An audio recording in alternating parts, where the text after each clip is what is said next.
Minister Gayton McKenzie says he is glad to be under President Cyril Ramaphosa's leadership, even if it is chilly outside the government of national unity. He commended the president for putting aside his earlier criticism of him, calling him the glue of the GNU. Before we continue, please kindly subscribe to our channel. Turn on the notification bell so as to get all our updates. We got rather personal with you at times. We all called you names and made accusations against you, but you chose to ignore our insults and focus on what is best for South Africa. As a leader of leaders, you excel. Despite the opinions of those who think McKenzie can never become a minister, you have recruited me. McKenzie said, "You can call me Bantinti, jailbird, today, but you have to say, honorable." At age 13, McKenzie joined a criminal gang, and by the age of 16, he had founded his own.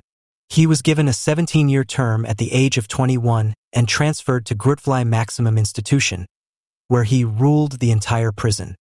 He was recently targeted by juliusmalema and Omphal Moutway of the EFF for being a jailbird of a minister. He said that the GNU would last for 5 years, adding that he is pleased with the togetherness. McKenzie leads the Patriotic Alliance as its president.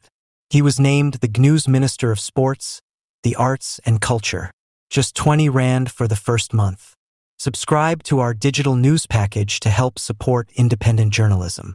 Once more, in a dramatic turn of events for the political landscape of South Africa, Minister of Sport, Arts, and Culture Gayton McKenzie has boldly declared his allegiance to President Cyril Ramaphosa.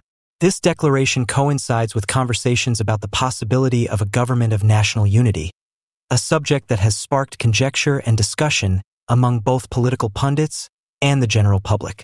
McKenzie's loyalty to Ramaphosa is especially noteworthy, since it follows the president's appointment of the man to a ministerial post in spite of criticism. The action seems to have cemented McKenzie's steadfast backing, as seen by his latest vow to remain loyal to Ramaphosa.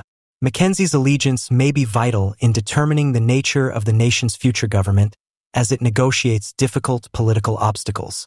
In recent weeks, the debate around a government of national unity has gathered momentum.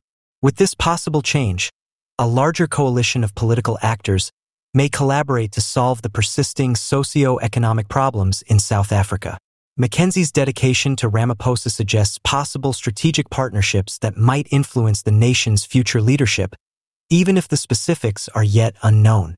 But McKenzie's remarks have also drawn criticism because of something peculiar that was seen throughout the conversation.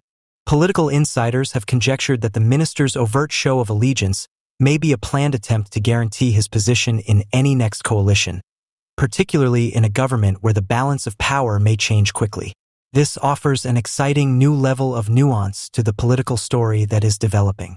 Despite criticism, Ramaphosa's choice to grant McKenzie a ministerial position implies that the president is putting together a close-knit group of supporters in an effort to solidify his hold on power. Given the unpredictability of South Africa's political landscape, Ramaphosa's actions are probably intended to win over supporters who will support him in trying times. McKenzie's devotion may signal a turning point in South African politics as the nation watches how these events play out. It's unclear whether other politicians will adopt a similar stance or if the government of national unity would lead to the emergence of fresh divides. The Legal Practice Council, LPC, has suspended and struck off MPL Hendriette van Huyssteen. The Democratic Alliance, DA, maintains that she is innocent until proved guilty. In a recent interview with Sunday World, Helen Zille, the head of the DA Federal Council, said as much. Huyssteen was elected to the Northwest Legislature in June after topping the DA's IEC list. Van Huyssteen was suspended by the Legal Practice Council, LPC, the statutory regulator of the legal profession, for not submitting an audit report and for continuing to practice law without a Fidelity Fund certificate since 2019. Opposition to Hlophe's JSC nomination is being led by the DA. The DA's internal checks and balances have come under scrutiny in light of this circumstance, especially as the party opposes Dr. John Hlophe, the legislative leader of the MK party, being nominated. The latter is being nominated to the Judicial Service Commission, JSC. In light of his impeachment for egregious wrongdoing, the DA is against his nomination. Hlophe was the target of legal action by the DA. It contends that permitting an impeached individual to represent the National Assembly on the